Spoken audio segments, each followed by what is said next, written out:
আসসালামু আলাইকুম বন্ধুরা, কেমন আছেন সবাই? কবুতরকে সুস্থ রাখার জন্য সবসময় আপনারা চেষ্টা করবেন শুকনো ঘরে রাখার জন্য। কবুতর যেন স্যাঁতসেঁতে ভিজে জায়গায় না থাকে, আর নিয়মিত যেন দুপুরবেলায় গোসল করতে পারে। আর কবুতরের পানি সবসময় দিয়ে রাখবেন না। গোসল করার জন্য অবশ্যই কবুতরকে দুপুর 12টা থেকে 2টা পর্যন্ত পানি দিয়ে রাখবেন। এতে করে কবুতরগুলো সুন্দর গোসল করতে পারবে। কবুতর যদি নিয়মিত গোসল করে এবং পুষ্টিকর খাবার খেতে পারে, তাহলে কবুতরগুলো সুস্থ থাকে।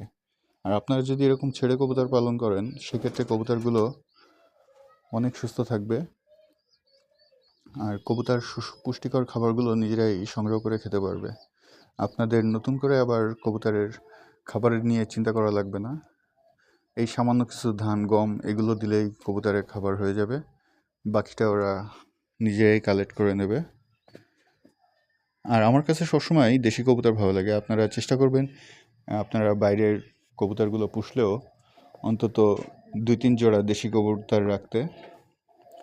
কারণ আপনি বাইরের যে কবুতরগুলো আছে, এই কবুতর দিয়ে আপনি ডিম বাচ্চা করাতে গেলে অনেক বেশি সমস্যার সম্মুখীন হবেন। আপনি যদি দেশি কবুতরের নিচে বাইরের যে কবুতরগুলো আছে সেই কবুতরের ডিমগুলো দিয়ে বাচ্চা করান, সেক্ষেত্রে বাচ্চাগুলো সুস্থ থাকার সম্ভাবনাটা বেড়ে যাবে।